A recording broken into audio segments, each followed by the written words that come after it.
Meron ako rito 5 joker. Tapos, kung mapapansin nyo, wala siyang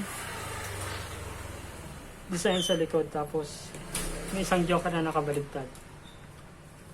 Kasi, siya pipili ko anong design natin sa likod. Dito tayo mamimili ng design. Ayan o. So, yung barahang to, iba-iba yung design sa likod. Ayan o. Tapos, focus tayo sa likod ng baraha, hindi dito sa harap.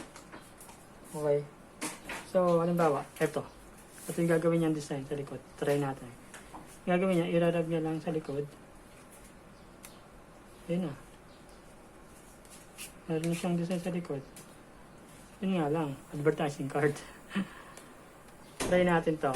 Ito. Yan. Ang gagawin niya, rub lang sa likod.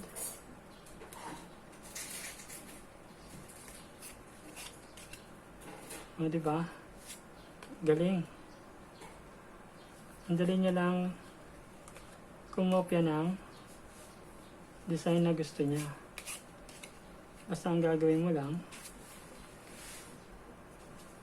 i-rub lang na i-rub. Yan o. O.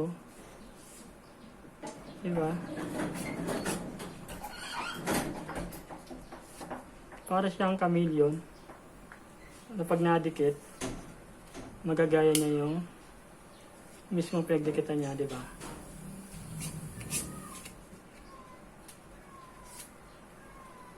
Ito yung sa ano eh, Now You See Me na movie. Kung napanood nyo, ganito yung bara na ginamit. Pero kulay black. Try natin to. Ano? Ang galing, di ba? Tapos, ito yung paborito ko. Magandang design eh. Ano? Harap natin. O, di ba? Ganda eh, oh. Ang ganda yung design niya.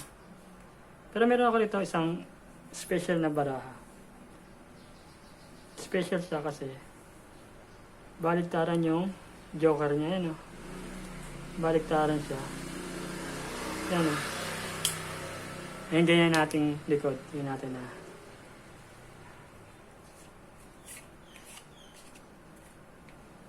O, diba?